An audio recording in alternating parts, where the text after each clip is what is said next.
ജ്യോതിഷ പങ്ക്തിയിലേക്ക് എല്ലാ പ്രേക്ഷകർക്കും സ്വാഗതം. ഇന്ന് വിചിന്തനം ചെയ്യുന്നത് 2025 മെയ് മാസം 1 തീയതി മുതൽ 31 തീയതി വരെ മകരം രാശിക്കാരായിരിക്കുന്ന ഉത്രാടത്തിന്റെ 2, 3, 4 പാദങ്ങളും തിരുവോണവും അവിട്ടത്തിന്റെ ആദ്യത്തെ 1, 2 പാദങ്ങളും അടങ്ങുന്ന നക്ഷത്രക്കാരുടെ ഫലമാണ് പറയുന്നത്. ഞാൻ ഹരികുമാർ, ദേവി ജ്യോതിഷാലയം, കാവുംപടി, മണർകാട്, കോട്ടയം. ഈ ചാനൽ പേരും നക്ഷത്രവും ചേർത്ത് കമന്റ് ചെയ്യുകയും സബ്സ്ക്രൈബ് ചെയ്യുന്നവർക്കും വേണ്ടി പ്രത്യേകം പ്രാർത്ഥിക്കുന്നതാണ്. കൂടാതെ ജ്യോതിഷ കാര്യങ്ങൾക്ക് നേരിട്ട് വരികയോ ഫോൺ വിളിച്ച് ചോദിക്കുന്നതിനും അവസരമുണ്ടായിരിക്കുന്നതാണ്. മകരം രാശിക്കാർക്ക് മെയ് മാസത്തിൽ പൊതുവെ നോക്കുമ്പോൾ ആദ്യത്തെ 15 ദിവസം ദൈവാധീനമുള്ള സമയമാണ്. അതിനുശേഷം വ്യാഴം മാറും. വ്യാഴം മാറുന്നത് 6-ാം ഇടത്ത് അനിഷ്ട സ്ഥാനത്തേക്കാണ്.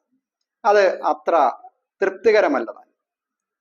അപ്പോൾ വളരെ ശ്രദ്ധയോടുകൂടി വേണം രണ്ടാമത്തെ പകുതി വരുന്ന 15 ദിവസങ്ങളിൽ ഈ മകരം രാശിക്കാരുടെ കാര്യങ്ങളൊക്കെ ചെയ്യുക. ഏർപ്പെടുന്ന കാര്യങ്ങൾ, പ്രത്യേകിച്ച് ധനപരമായ കാര്യങ്ങളിൽ ഏർപ്പെടുമ്പോഴും ഒക്കെ അതീവ ശ്രദ്ധയും ജാഗ്രതയും ഒക്കെ ആവശ്യമാണ്.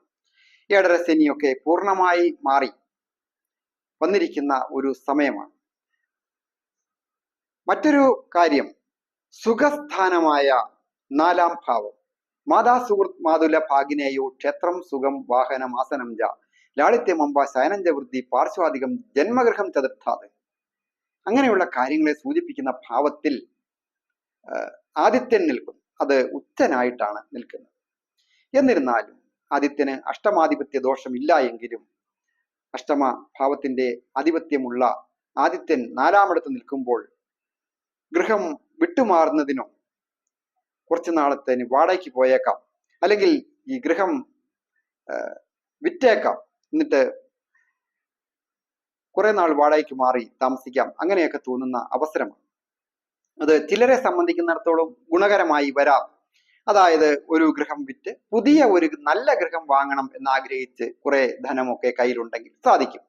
എന്നാൽ കടം കൊണ്ട് കയറി അതുകൊണ്ട് ഈ വീട് വിറ്റേക്കാം എന്ന് വിചാരിക്കുന്നവർക്ക് ചില നഷ്ടങ്ങൾ വന്നു ചേരാം. പിന്നീട് അതുപോലെ ഒരെണ്ണം വാങ്ങിക്കുവാനായിട്ട് അധിക ക്ലേശങ്ങൾ സൂചകമാണ്. അത് വളരെ ആലോചിച്ച് മാത്രമേ ചെയ്യാവുള്ളൂ.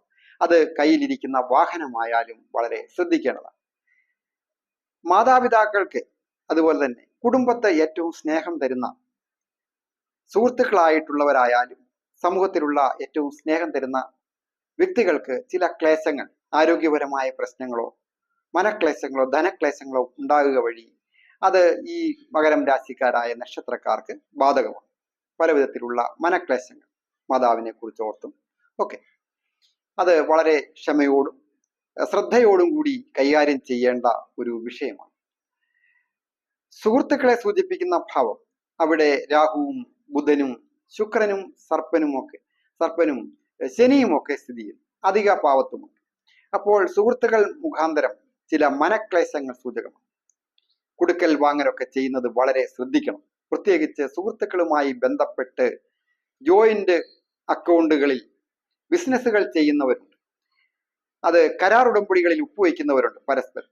അങ്ങനെ ചെയ്യുന്നവർ വളരെ ജാഗ്രതയോടുകൂടി നിയമപരമായ പ്രശ്നങ്ങളൊക്കെ നോക്കിയതിനു ശേഷവും, ബിസിനസിന്റെയും മറ്റ് പ്രോജക്റ്റുകളൊക്കെ ആണ് എങ്കിലും അതിന്റെ വിജയ സാധ്യതകളെ കുറിച്ചും അതീവ ശ്രദ്ധയോടുകൂടി മനസ്സിലാക്കിയതിനു ശേഷം മാത്രമേ അത് ചെയ്യുന്നതാണ് ഉചിതം. കടങ്ങളൊക്കെ വീടുവാൻ യോഗമുണ്ട്.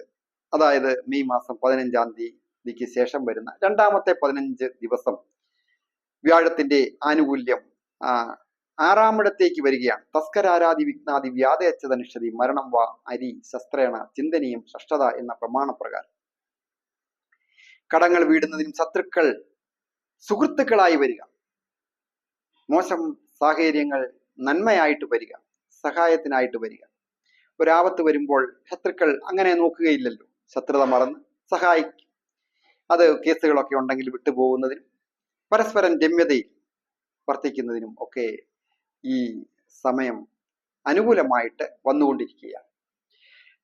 മറ്റൊരു പ്രധാന കാര്യം ദാമ്പത്യ ഭാവമാണ്. ദാമ്പത്യ ഭാവത്തിൽ പാവനായിരിക്കുന്ന ചൊവ്വ അവിടെ സ്ഥിതി ചെയ്യും, നീചനായിട്ടാണ്.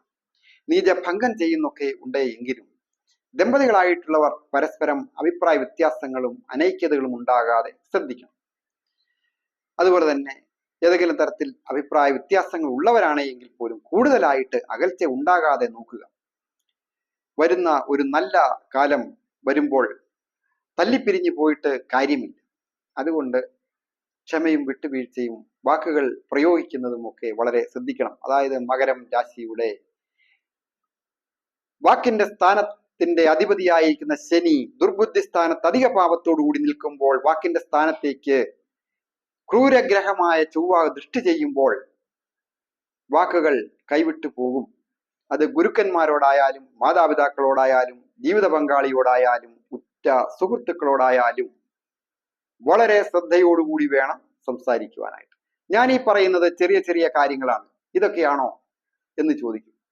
ഇതൊക്കെ ശ്രദ്ധിച്ചില്ല എങ്കിൽ വലിയ വലിയ നഷ്ടങ്ങൾ വന്നു കഴിഞ്ഞ് പിന്നെ ഇരുന്ന് കരഞ്ഞിട്ട് കാര്യമില്ലല്ലോ.